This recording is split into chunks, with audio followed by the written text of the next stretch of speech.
اولی النعمت. ایک اور بات عجیب اللہ نے فرمائی, یہ عجیب بات ہے, اس میں بہت ہی اہم فرمایا, یہ جو جھٹلانے والے ہوں گے نا قیامت تک, اللہ کے نافرمان جو ہوں گے اور رسول اللہ کے نافرمان ہوں گے, اولی النعمتی, یہ اکثر مالدار لوگ ہوں گے, اکثر دولتوں والے لوگ ہوں گے,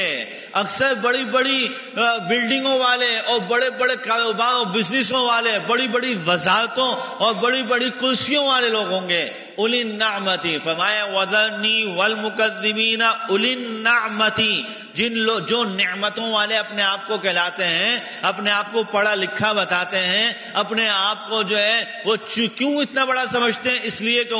ان کی جیبوں کے اندر کریڈٹ کارڈ ہیں, ان کی جیبوں کے اندر وزٹنگ کارڈ ہیں, ان کی جیبوں کے اندر پوری دنیا کے جو ہے وہ پاسپورٹ ہیں, ان کی جیبوں کے اندر جو ہے پوری دنیا کی کرنسیاں, اس لیے اپنے آپ کو بہت بڑا فرمایا چھوڑ دو اولی النعمتی. اور فرمایا پیغمبر آپ کو بھی ہم پریشان نہیں ہونے دیں گے, آپ کو یہ حکم تو بہت بڑا دیا جا رہا ہے کہ نافرمانوں کو چھوڑیں کی حالت میں, فرمایا آپ کو زیادہ پریشان نہیں ہونے دیں گے. وَمَهِّلْهُمْ قَلِيلًا, آپ تھوڑی مدت ان کو چھوڑیں, تھوڑی سی مدت ان کو چھوڑیں, آپ دیکھیں اللہ ان کو کیسا سبق سکھائے گا, کیسا سبق سکھائے گا. وَمَهِّلْهُمْ قَلِيلًا, تھوڑی سی مدت ان کو آپ چھوڑ دیں.